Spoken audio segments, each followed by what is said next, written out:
our theater, all about our podcast, all about theater, from the page to the stage, from the players to the playhouses.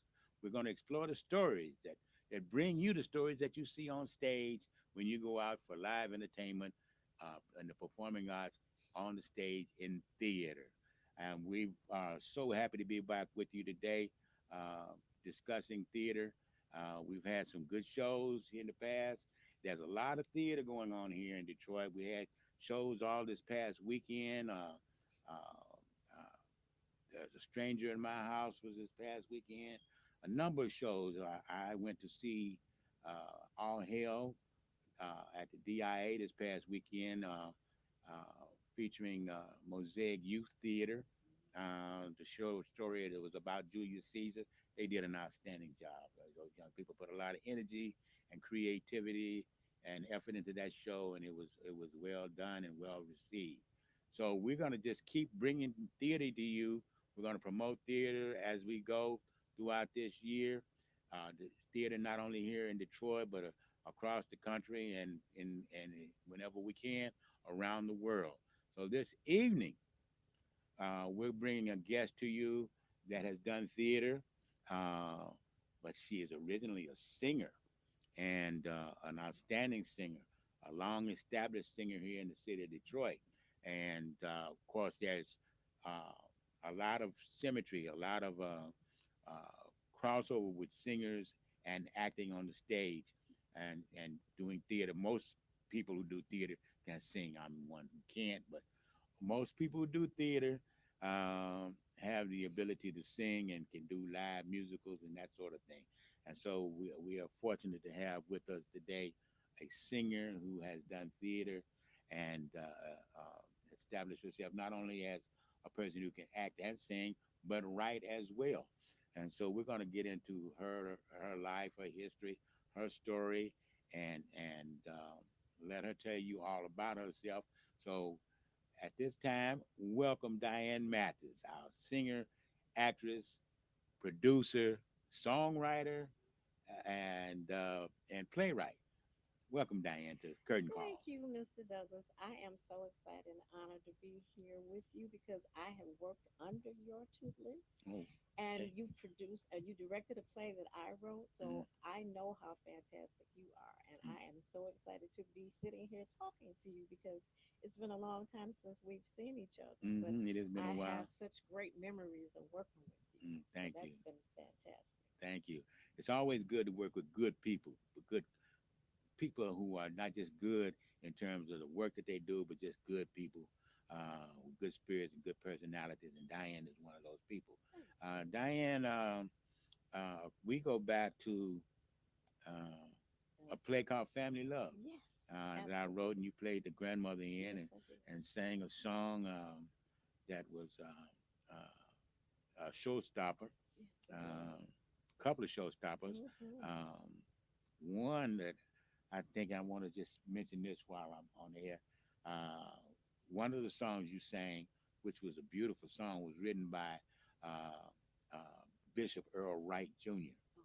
And Earl Wright Okay. passed this past Oh no, Saturday. I'm so sorry to hear Yeah, he that. passed this Saturday, and want to give our condolences to his family, his wife, and Absolutely. his family. He had written a song for Family Love, and I just absolutely love that song, and I love the way you delivered that Oh, song.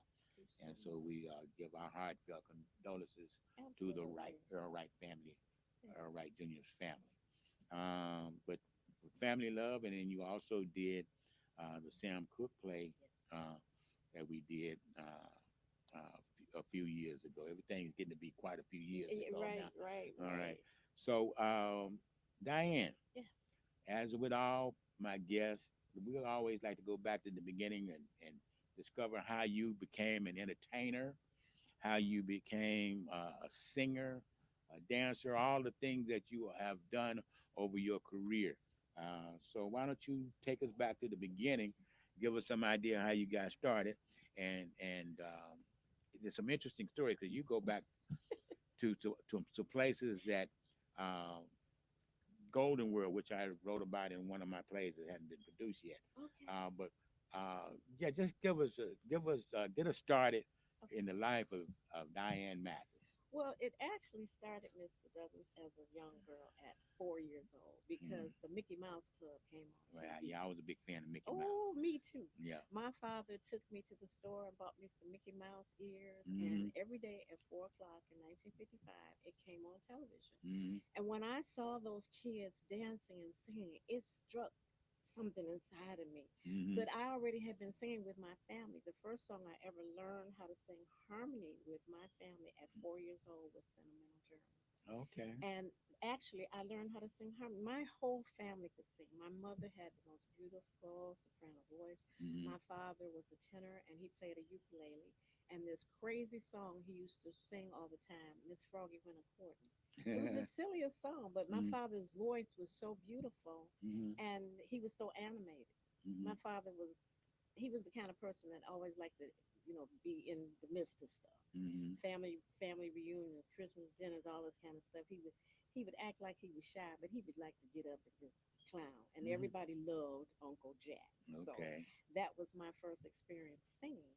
So at 4 o'clock every day, I would climb up on top of the TV. My father bought a month's TV.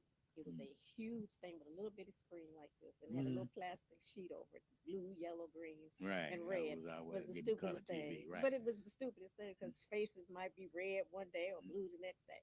So when I saw those kids, I said, "Oh, I want to be on TV like them." So Mm-hmm. I started climbing up on the TV, and my mother would spank me every single day, and she said, "Get your behind off that TV, or you gonna fall and break your neck." Mm-hmm. But I just, it was something in me. I felt like if I was on TV and I could see myself in the shadow box mirror that she had up there, Mm-hmm. that I was on TV with the kids.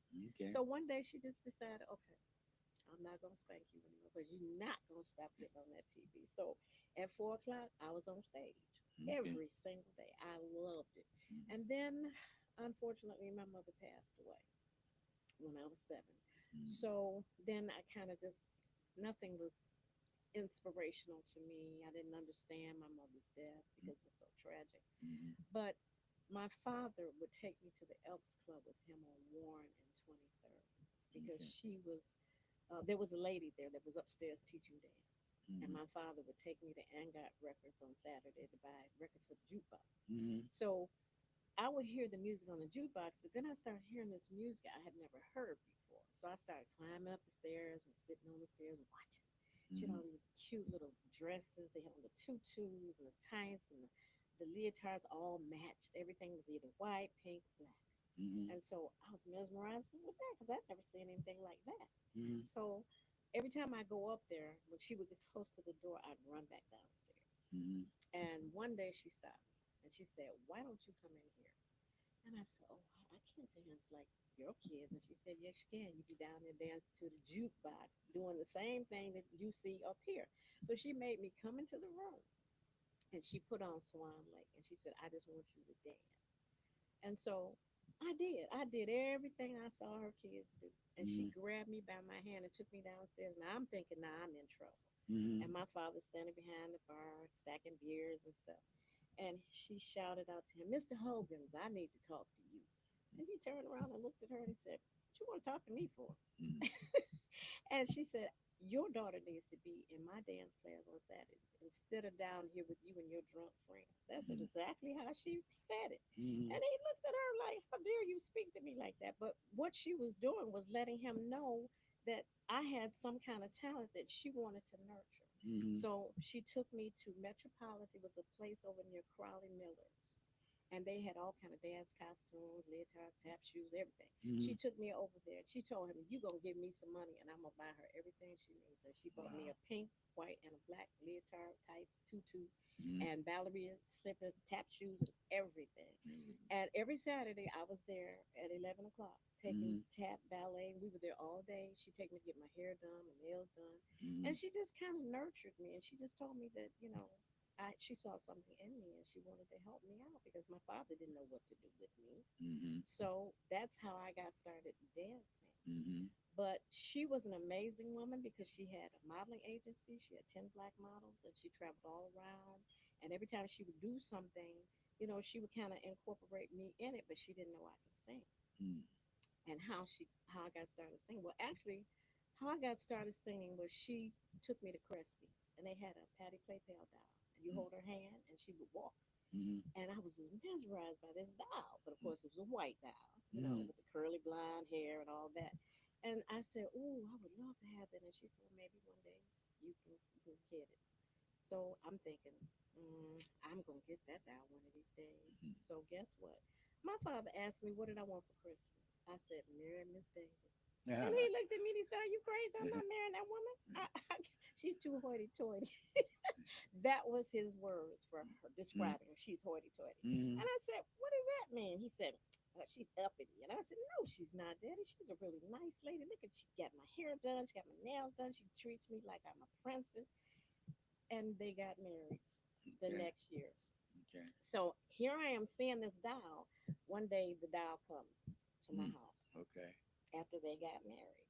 And my Uncle Henry kept passing by the dining room because I took the doll out the box, took her hair net off, started combing her hair, took her dress off, put it back on. Mm. And he looked at me, he said, "Are you crazy? How you know that doll belongs to you?" I said, "I know it is because I asked her one day, could I have it?" And she said, "We'll see."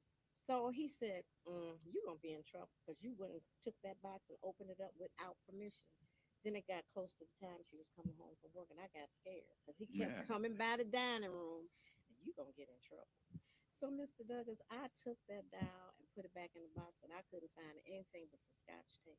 And I Mm. scotch taped that box up and put it back in the dining room. And she came home from work with her joyful self, like she always came home.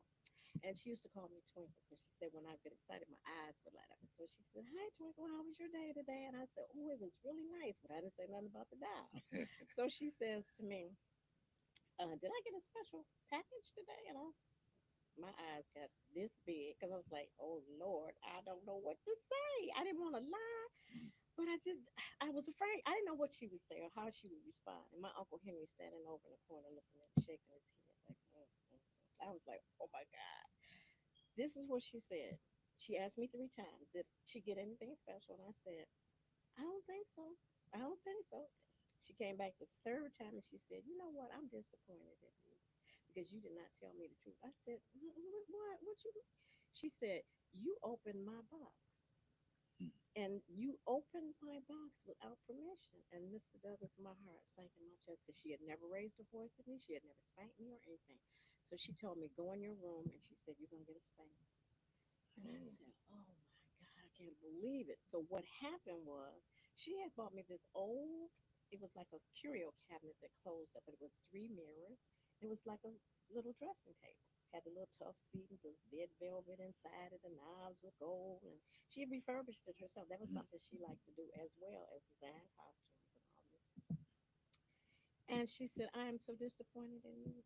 And she said, "I'm gonna have to spank you." And she took my record player out. I had a little portable record player. I had the little transistor radio. Mm. She took all that out. She said, "The only thing you can do is eat and read and go to bed."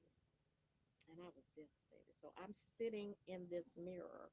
And I made up a song nobody knows. Mm. And she came in the room and she said, "Didn't I tell you I didn't want any music in here? I told you didn't get. I thought you gave me everything." I said, "There's no music in here." She said, "Well, I heard singing." I said, "That was me." And she said, "Sing it again." And I sang it again. And she looked at me. She said, "Oh my God, you can dance and you can sing. I got plans for you." That's how I got started Okay. singing at Okay. fashion shows with her. Okay. That is how I got started. Okay. Put you on stage right away. Yes, right away. Right Okay. away. Absolutely. Okay. So, an interesting story for me is first, let me just say you're watching WJZZ Cool TV, the coolest TV station in the world, streaming to you live on Facebook and YouTube. So, give us a like, make a comment, subscribe, tell your family and friends. And if you know people who are doing theater and interested in getting their name out there, let them know about us and let us know about them. If you got theater going on somewhere in the city of Detroit, give us a call here at WJZZ Cool TV and let us know what you got going on. We'll talk it up for you and we'll get you on and give you some exposure. So, again, you're watching WJZZ Cool TV. Give us a thumbs up. Coming to you live on Facebook and YouTube. Now, around the time that Motown got started and was getting its wheels under it and growing and growing strong, you were signed to another label that was coming along at the same time. Tell us about that. Yes, I was. Ziggy Johnson, who Hmm. was a writer for the Michigan Chronicle, was friends with my stepmother. Hmm. And so he called her and told her, because I was taking dance with him, and he called her and told her that Mr. Wingate, that owned Golden World Record, Hmm. was looking for a female lead vocalist because they had a trio, but they didn't have a substantial lead vocalist. And they were looking at somebody that could, command the Hmm. leads and all that. So he told her, take me over there.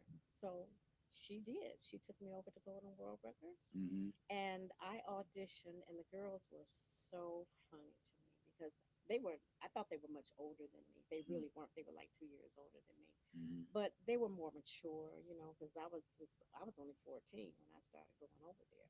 Okay. But I had been doing shows. Hmm. I was going to the Chit Chat Lounge, Oh. singing. Yes, Hmm. I was going to the that was with Martha Steinberg. Okay. And Martha Jean the yes, Queen. Martha Jean the Queen. I went to school with her girls. Okay. So I was going there on Wednesday nights, and I was also going to the Hobby Bar, which was right down the street Hmm. on Linwood before you get to Davidson.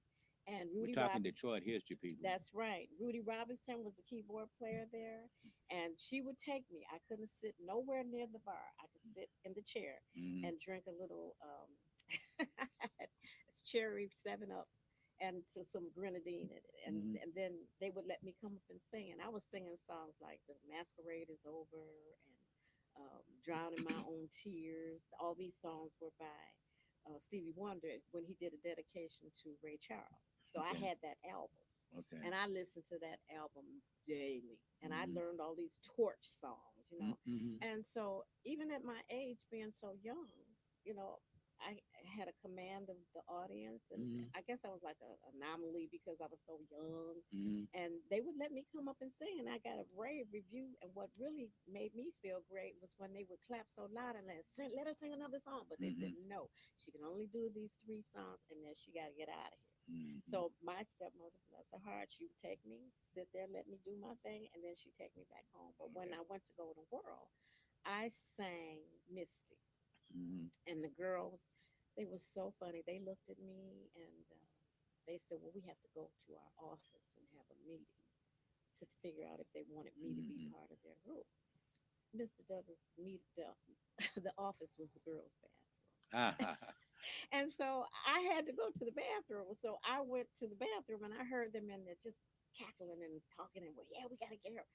And so they were coming out as I was going into the bathroom, and I was thinking to myself, they probably, I didn't know what they were really thinking or saying because they Hmm. weren't talking to me. They went in there to talk to each other to Hmm. figure out whether they wanted me. And they acted real cool. They came on out and they said, "Oh, Mr. Wingate, we'd like to talk to you." And so I had to go to the bathroom. Went in there, I was on pins and needles. I want to be with this group, because Hmm. I had heard their records on the radio. They Okay. had a song I called "Any Meeny Gypsy," and it was like almost like a hand jive song, Hmm. and it was playing on the radio, and they were getting a lot of airplay, and they were Hmm. doing a lot of gigs around the city of Detroit with the what they call the sock hops. Hmm. So when Mr. Wingate said, "Okay, girls, what's the determination?"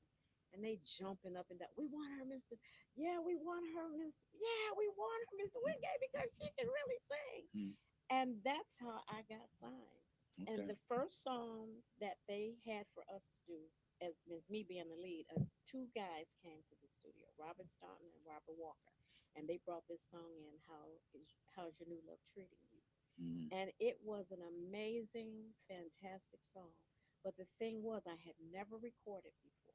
Hmm. And I was so nervous because the whole band was in the recording booth. Hmm. You could not miss a note. You had to come in exactly on time, on pitch. Hmm. You had to know the song backwards and forward. And Mr. Staunton really trained us to sing this song. He Hmm. said, "You have a beautiful voice, you have a range, but you got to be on pitch, and you Hmm. cannot make any mistakes. Don't start laughing and none of that kind of stuff." So, I was on, oh my God, this is my first time recording. I don't know what. What if I get in there and mess up? Mm-hmm. Mr. Douglas, I went in there and sang that song. Mm-hmm. I never ever recorded anything before that. We did it one take. Great. It was perfect. Great. And the musicians were like, this kid is 14 years old and Mm. singing like this. But it was something I just know I just knew I was supposed to do this. Mm-hmm. And I wanted to sing. I Mm-hmm. really did. Okay. I like to take any opportunity that I can on this show to expose history, Mhm. especially our history. And Absolutely. so I don't think a lot of people, everybody knows about Motown because Yes. Motown went on to become Motown. True. What happened with Golden World? Because Well, it I'm gonna tell you what I know because I was there. mm-hmm, Mr. Wingate had something that was truly amazing mm-hmm, because he had so many acts. He had a group had a song out which is one of the first million seller songs, just like Romeo and Juliet. That was a million seller for them.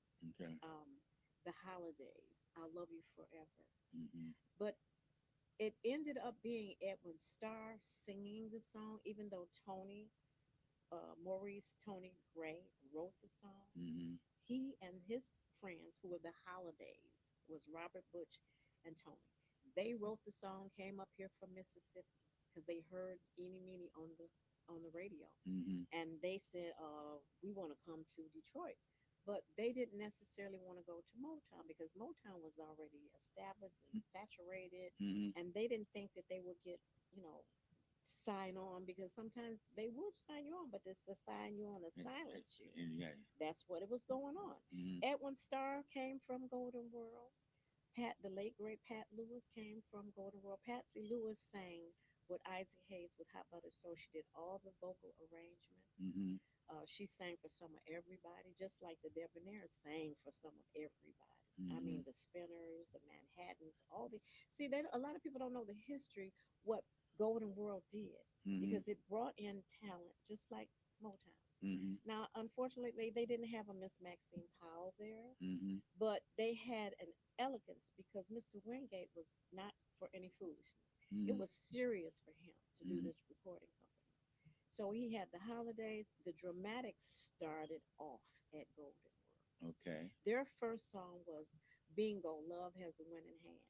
Mm. And they misspelled the name on the record and said the dramatics. Mm. But their name was something else that somebody else had already had, so they couldn't use it anyway. Oh, So okay. that's how they became the dramatics.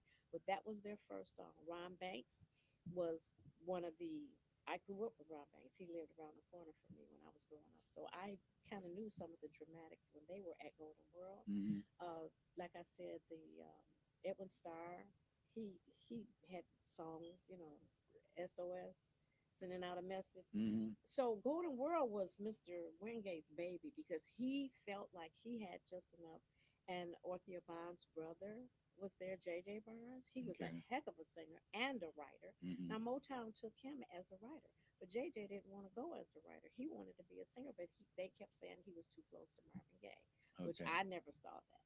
And Mm. then they had Tony Hester, who was writing some of the songs, pretty much all the songs for the dramatics. Okay. Hey, you get off my mountain, all those kind of songs. So Mm. there were hits coming from Golden World. Mm-hmm, So Motown decided Mr. Wingate had to go because he had the horses, the numbers, the hotel that was on the premise of the 20 grand, the 20 grand hotel, mm-hmm, and he had the horse race and all. He had all those things going on. mm-hmm. So you can't have everything. So they said no record.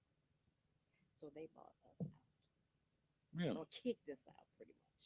Sure, that's the truth. Okay. I was there the day that the guys came. I thought about them. They looked like the men in black. They had Wow. on the hats and the glasses and the black suits. And they demanded to speak to Mr. Wingate the next day. I know Mr. Wingate because we were in the studio getting ready to go to the Apollo. We were being groomed to go to the Apollo with the holiday. Okay. That's what we thought we were getting ready to do. And then these guys come in. Mr. Wingate calls everybody in the studio and said, "Sorry, boys and girls, Golden World is closed." And Wow. everybody's looking at each other like, "What? What? What?" I couldn't believe it. But that Wow. was the end of that era. But we moved over with LeBaron Taylor, who became the president of CBS Records. Okay. Um, there was a guy from WGPR radio station, George White. Um, also, um, George Clinton and LeBaron Taylor. Oh, I said that. Don Davis. They Okay. formed another record company. I've heard of And Don we Davis. moved. Don Davis was with Stax and did all kind of stuff. Hmm. So we moved over to that recording company, and we recorded 6 songs with George Clinton. Okay. Yes, Okay. we did. As the Debonaires, we Okay. did. So, Yeah, I remember when I directed your play. hmm There were a couple of actresses from that were in that were, I believe they had been Brides of Frankenstein. yes, Yeah, that's I right. forget that. Shirley Hayden. Shirley Hayden, That's right, right. and Ping, Yeah, Pink Ping, Spells. yeah, right. Yeah, that I Absolutely. thought that was an interesting Yes, interesting experience, and yes, it we're was. gonna talk Yes, it about we're was. gonna talk about that show. So, uh, theater. hmm How did you transition? Uh, it's usually not a transition when singers go into theater. It's usually in addition to singing. Well, So, that's true, Mr. Douglas. I actually did my first play when I was at Thurgood Elementary School, mhm, HMS Pinafore. okay. It was a big production that came to the school. You know, sometimes big productions come to schools Mhm. if they have a school of arts and theaters, which Mhm. Thurgood Elementary did have. And I had a teacher, Mr. Braun. He was my math teacher. But Mr. Braun was German. And so I sang in the Christmas program, Old Christmas Tree, which was Old Tannenbaum. Mhm. He taught me to sing it in German, and I don't remember a word of it in German, but Okay. that's what I sang. I was in the third grade. Okay. And when I did that, the people that came in for HMS Pinafore said they wanted me to be in the play. Mhm. So I did. I did that in the third grade. And then we had a competition at the school for Safety Week. Mhm. And so the teachers, Miss, oh my God, I love my auditorium teachers, Miss Madeline Forrest and Miss Pearl Green. And they told me that we were having a competition in the school Mhm. for Safety Week. So I used to do puppet shows in my backyard when we lived on Pingree. Mhm. My father would make Polish sauces. We had the Jiffy Pop popcorn, Mhm. and I sold little bags of popcorn 5 cents. And we made cookies, and my dad made Kool Aid. Mhm. And I would do my little puppet shows. I had some sock puppets that I sold eyes on, and I had this big clown head puppet. And Mhm. the outfit was kind of raggedy, so I made a new one. And I used that as the spirit of safety. Okay. So I had my little puppets, and he would fly over and he would say, "Stop, look both ways, don't Mhm. cross the street until you are told it's safe." Mhm. I'll never forget that. I won $50. That was my first time writing something that Mhm. was performed. Okay. I was in the third grade. Okay. That's right. Okay. That's So, how I got started with the little acting and stuff. okay. Okay. So it came along all at the same time. Yes, it The singing, did. the dancing, and then I know Acting about all together. and the acting That's right. all at the same time. It did. Um, you are watching Curtain Call on WJZZ Cool TV, the coolest TV station in the world, coming to you, streaming to you live on Facebook and YouTube. So look us up every Monday at 5 o'clock. And while you're watching us, give us a thumbs up, make some comments, tell us what you think, call in, ask questions. Tell the people in your family and your friends all about Curtain Call because we're all about theater. We're all about promoting theater in the city of Detroit, the state of Michigan, in the United States of America. Yeah, a couple of weeks ago, we had a young man on from Atlanta. So we hope you enjoyed that show. So we're just about exposing and our country, our people to theater, our audience to theater. In fact, if you're watching, you are a theater person. So we appreciate having you watch our show every Monday from 5 o'clock to 5:50. So again, give us a thumbs up, give us a comment. Even if you got a critique, tell us what we can do better. But tune in and watch us. Again, you're watching WJZZ Cool TV Curtain Call on the coolest TV station in the world. Okay, Diane. hmm Uh, as as your skiing career goes hmm and your theater career goes, hmm uh, did you do plays before you did Family Love? Yes, I did. I Okay. did. I did a play in 1998, and it was called What's Going On. And Hmm. I did it at the Millennium Theater. I had a Okay. lead role, and I had Okay. a song that I sang in it. It was an amazing play. It really was. Okay. I did a couple other plays. Oh, I did a lot of theater down at Wayne State University because I Okay. was going to school at Wayne State. I did a play called Karma's Lunch, and I played like five different characters. Oh, okay. I did, and it was that was interesting. The Hmm. costume changing, personality changing. Right. But the biggest play that I did at Wayne State was God, I can't think of the name of it, but my character was Tomorrow Marie. Tomorrow, Marie. Yes, and it was a well-known play. I just can't think of the name of it right off the bat. But I was 21 years old. I will never forget this because it was my 21st birthday, Hmm. and I was the assistant director. Okay. And the young lady that was supposed to be the lead, her grandmother passed away, Hmm. and so the guy who was the director, his name was Anthony Johnson, and he says she's got to leave and go down to North Carolina or South Carolina. It was one of the South of North Carolina, and I said, "We open tonight? What you mean?" He said, "You know all the lines. You got to do the lines." I'm like, "Are you crazy? I'm Hmm. the assistant director." He said, "You gonna be the actress tonight." Mm, And I wow. said, "Oh my God!" I was terrified The because I show mean I must go knew it. on. The Yep. show had to go on. I knew every line, but Mm-hmm. I wasn't prepared to be the lead Yes, you character. were. But you know what was so funny, Mr. Douglas? I was married at the time, Mm-hmm. and my husband did not come to the play.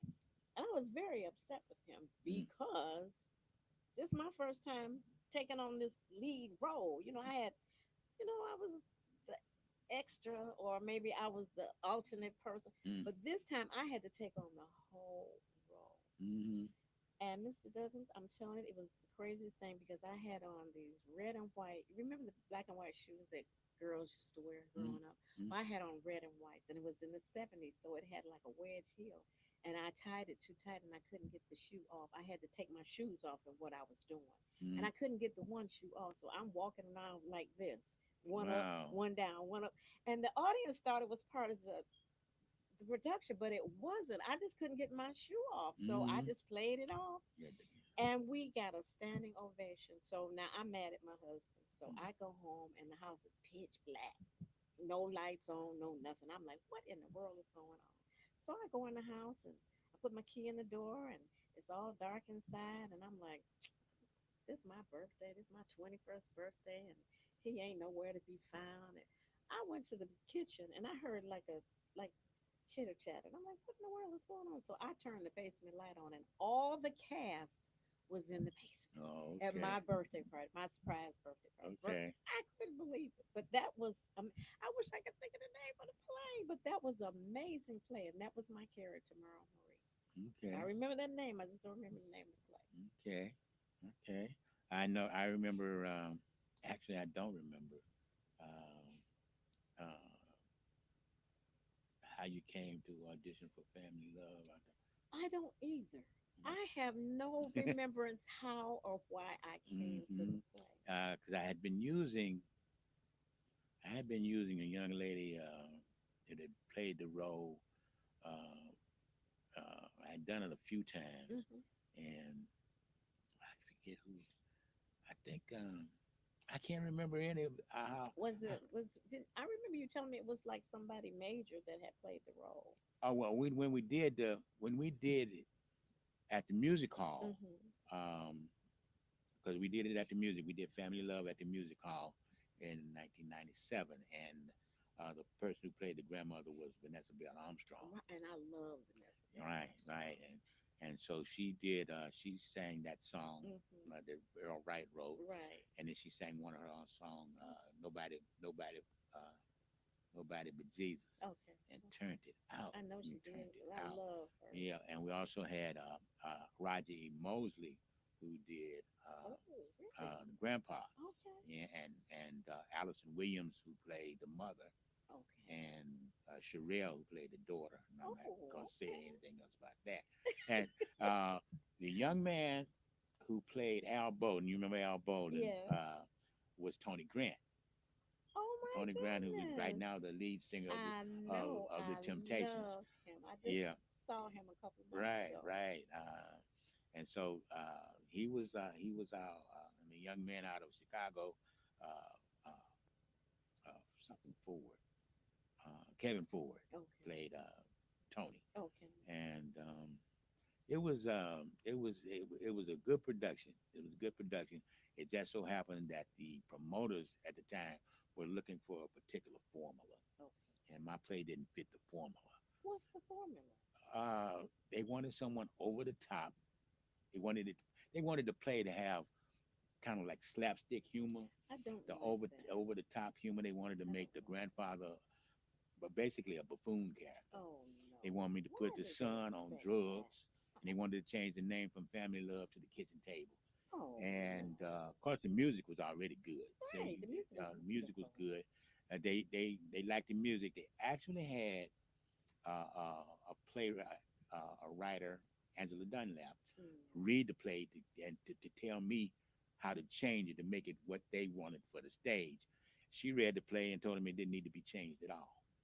and, It did not, and because then it was a they had great right, production. and they had Lizzie Barry listen to the music, and she didn't change the music. So we knew we had a good show, Hmm. but it wasn't They what wanted. the promoters wanted to sell. That's so silly. Yeah. So, but that's a little bit of history there.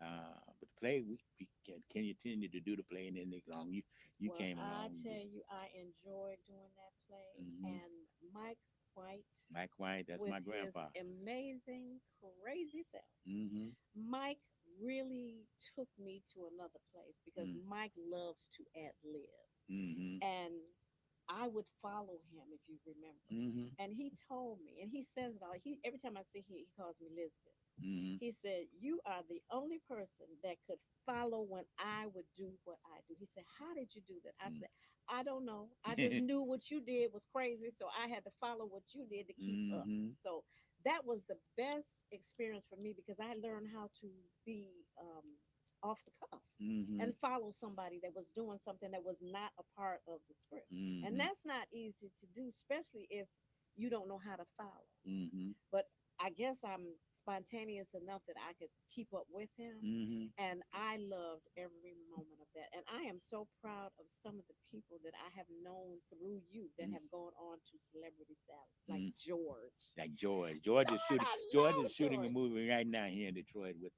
with he? Joe Smith. Right. I love Yeah. him, and I watched that show he's in. Mm-hmm. I love him. Yeah, He that is show's a good show too. amazing. Beauty Yes, and he Black. is. We're Beauty and talking Black. about George Yes. Middlebrook. I'm gonna get him on here. Yes, George George, Middlebrook. I'm gonna get you on here, bud. Yes, I So, love George. yeah. And we communicate on Facebook all the Mm-hmm. time. And I tell him how proud I am of him and his Mm-hmm. accomplishments and how he's moved forward, Mm-hmm. even with K Ron Mm-hmm. more. Right. Because K Ron was my first um, Billie Holiday when I first wrote Oh, Dudes. okay. Yes, she was. Okay. We got to talk Absolutely. about. In fact, let's talk about dudes now. Okay. What was your inspiration for? And Karen is plays the first lady In the Victoria Oval. on the Oval. So Oval. she was in that show as well. Lord, that girl Uh, is so amazing. mm-hmm. She is amazing. Mm-hmm. Well, Mr. Douglas, and I know this sounds crazy, but this is the honest to God truth how I came up with Dudes. Mm-hmm. I was performing at the Fox Theater with a group called Rumpelstiltskin. I was singing. It was the first anniversary of Comcast. And the guy who hired us was a DJ, used to be on the major radio station. Mm-hmm. And so when I went to the Fox, that wasn't my first time performing at the Fox. We Mm-hmm. weren't on the stage. We were actually on the platform when you come up into the Fox Theater. Mm-hmm. But I had been there before because I did a musical with Jim White, who Mm-hmm. used to have a dance show on Channel 2 Mm-hmm. back in the I want to say in the early 80s. Okay. And so I did the role of Tammy Terrell. Okay. So that was my first time being at the Fox, and I saw all these names on the wall. I said, next time I come here, and I'm gonna come here another time. I know this. Mm-hmm. I'm putting my name on the wall. So Mm-hmm. when Rumpelstiltskin got hired to do that performance for Comcast, I had my little magic marker in my purse. I was ready to put my name on the wall that I actually had performed at the Fox. Okay. Mr. Douglas, I'm telling you that I don't care what nobody say, but I'm telling you what I experienced. Mm-hmm. I was walking up the stairs to find a space to put my name on the wall, Mm-hmm. and the faces of Billie Holiday, Ella Fitzgerald, it was like a, I can't explain it no other way. They started like speaking to me and saying, "Tell our story," and Mm-hmm. I'm like, I was freaking out. I Mm-hmm. went up to the dressing room and they had the old crank paper towel, the brown paper towel. I wrote down every name that I saw that Mm-hmm. came to me and said, "Tell our story. Mm-hmm. This is the truth. This is what happened to me." When I got in that dressing room, I was shaking because I was like, I don't even know. I mean, I know these people because I've seen them and I heard them perform, but I don't know their stories. I don't know Mm-hmm. nothing about them.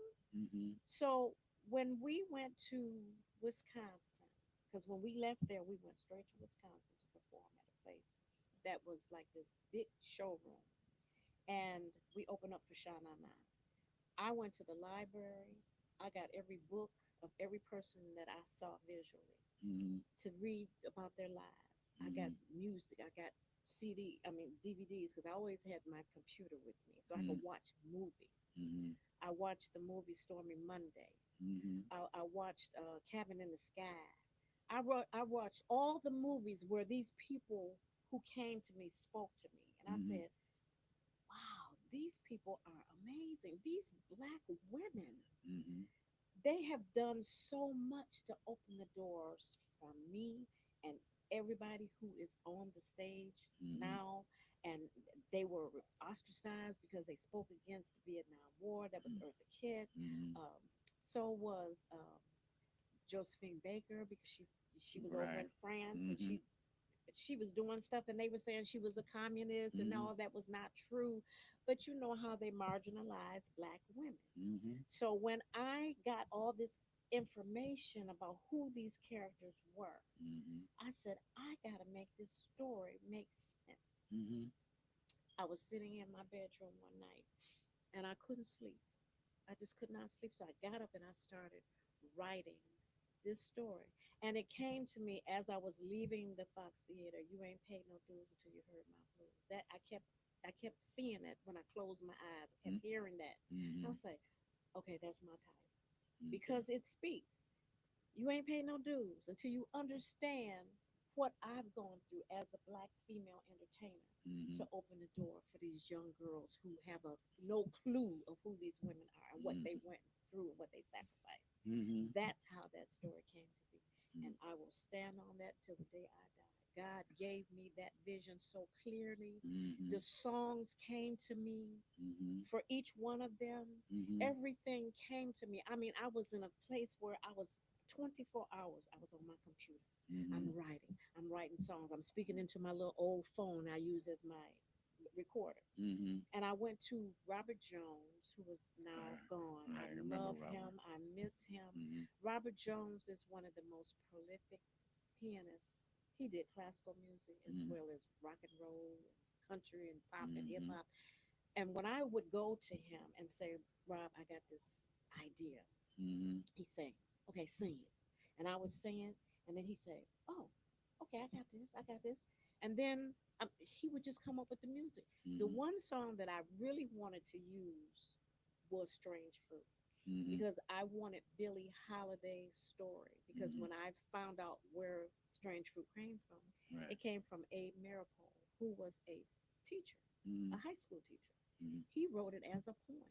And Mm-hmm. then he Right. thought about it. He wanted it to be a song. So he reached out to Billie Holiday's people to Mm-hmm. ask her if she would sing that song. Mm-hmm. And of course, history was made with that song. Right. But they told her that she could never sing that song. But she was down in Greenwich Village at Mm-hmm. a supper club bar.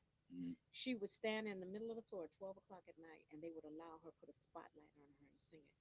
But Mm-hmm. you know, the community said, "Why are you singing this song? Mm-hmm. This is a song that's putting a bad light on us Right. as white people." Mm-hmm. And when I heard that's what this was, and I listened to the lyrical content, I was like, "Oh my God, Yep. this is Strange fruit. so amazing what Right. this song speaks." So when I that's the only song that I wanted to actually put in the production. Mm-hmm. So I called the Morris Agency in New York and I Mm-hmm. asked them who owned the publishing on the song. Mm-hmm. And they asked me, well, what do you want to do with it? I said, well, I want to put it in a production that I've written. And they said, well, the person who owns the publishing, you have to pay them for Mm-hmm. performing their song. Mm-hmm. And if you use that song, you could pay up to $15,000 for one performance of it. And I was like, oh, I don't have Right, $15,000. I right, ain't got $1,500, right, so right, that ain't gonna happen. right. So I sat down and I swear I prayed and I said, God, give me a song that would make sense to speak the same sentiment. Mm-hmm. And that's where I came up with man's transgression Mm-hmm. because it's the same sentiment of Mm-hmm. what Strange Fruit is about. It Okay. doesn't sound like it, but the lyrical content Mm. speaks of what Strange Fruit is. Right. And that's how I came up with that song. And Bobby gave me the most amazing production on the music. Okay. Um, um, you are watching WJZZ Cool TV, coolest TV station in the world, coming to you live, streaming on Facebook and YouTube. Again, give us a comment, give us a like, tell your family and friends about us. You're watching Curtain Call on WJZZ Cool TV. Now, you were just in a play. Yes, I Tell us was. about that play, and will it be? Will we get another chance to see that play? You know what, Mr. Douglas? I don't know because I spoke to Mark Hunter, who wrote the play, Mm-hmm. and he said, he's got to get some things fixed, and he said that he wanted to videotape it and maybe distribute it like that. Mm-hmm. So I don't know what his What's plans it are. about? Well, let me tell you, Mr. Douglas, when I read the script, Mm-hmm. it touched me so deeply because it is about the power of forgiveness. Okay. And the power of forgiveness is very important in my life Mm-hmm. because I had to write about the power of forgiveness, Mm-hmm. forgiving my dad for neglecting me as a young girl and telling me that he wasn't sure if he really was my dad. 2 days after my mom passed away, he had to send me over here, there, and everywhere to live with family members. Mm-hmm. And I felt abandoned. So I had to learn the power of forgiveness. So when I read this script, I was like, okay, God, you are just taking me right on back to where I Mm-hmm. was 2 years ago, Mm-hmm. writing an article about the power.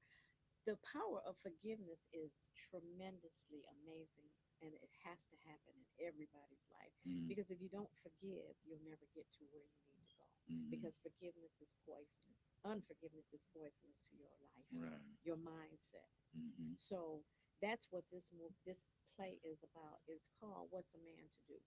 Okay. But each man that's in this story has an issue with their wife or their girlfriend, Mm-hmm. and somehow the characters are all connected Mm-hmm. through unforgiveness. Okay. So I was the catalyst for forgiveness because I was an angel. Okay. And I came back to give the person who needed it the most, who was not forgiving himself for Mm-hmm. something that he did because he was drinking and driving and he killed me and his Mm-hmm. wife and his baby. Wow. So that was a very heavy message. Mm-hmm. But the way it was put together and everybody was like at each other's throats, and then they found out that they were connected together. Mm-hmm. They just didn't know the connection. Okay. But believe me, it was powerful.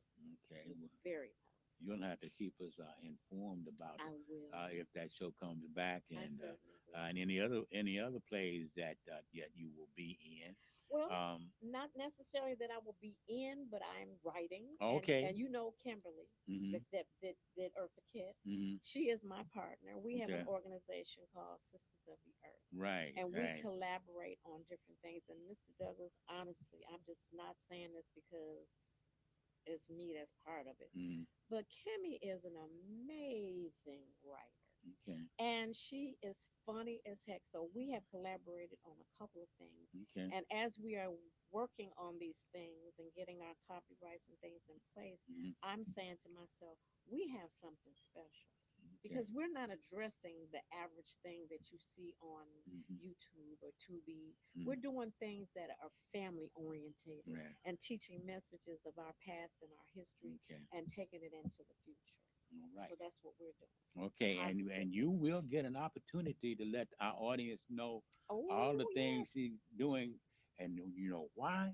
Because Diane is going to be our co-host on Curtain Call moving forward as we go into Yay. our future as a podcast all about theater.